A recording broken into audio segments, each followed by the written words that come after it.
Hey, salut! Apprenez à reconnaître vos mauvaises herbes, ça va vous en dire beaucoup sur votre sol. Comme par exemple ici, j'étais en train de désherber un bloc ici et j'ai trouvé de la petite oseille. Donc je savais que c'était comestible, mais je suis allée lire un petit peu dessus.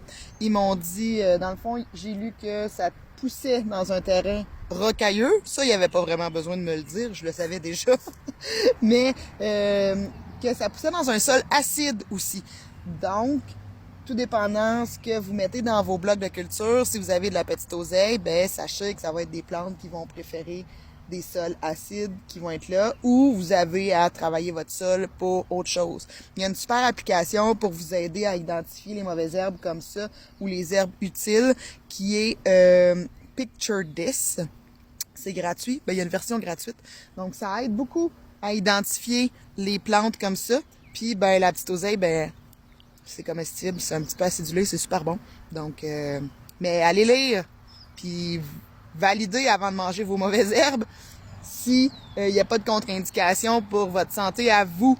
Parce que souvent, si vous n'êtes pas habitué de manger des mauvaises herbes, des herbes comestibles comme ça, ben, ça peut que vous ayez des petits problèmes éventuellement. Non, très rapidement. Donc, c'est ça. Identifiez vos mauvaises herbes, ça va vous en dire beaucoup sur votre terre. Même principe avec les choux gras qu'on appelle du chenopode blanc. Ben ça préfère... ça pousse super bien dans des sols avec beaucoup d'azote. Donc, si vous avez du chenopode dans vos parcelles, ben vous savez que votre taux d'azote dans votre terre est très bonne. Donc, vous n'avez pas besoin de faire d'ajout en azote. Donc, c'est super important d'apprendre à lire votre jardin. Ça va vous aider beaucoup. Puis ça va aider à diminuer de beaucoup les intrants. On essaie tout le temps d'avoir des intrants bio et naturels, là, hein, s'il vous plaît.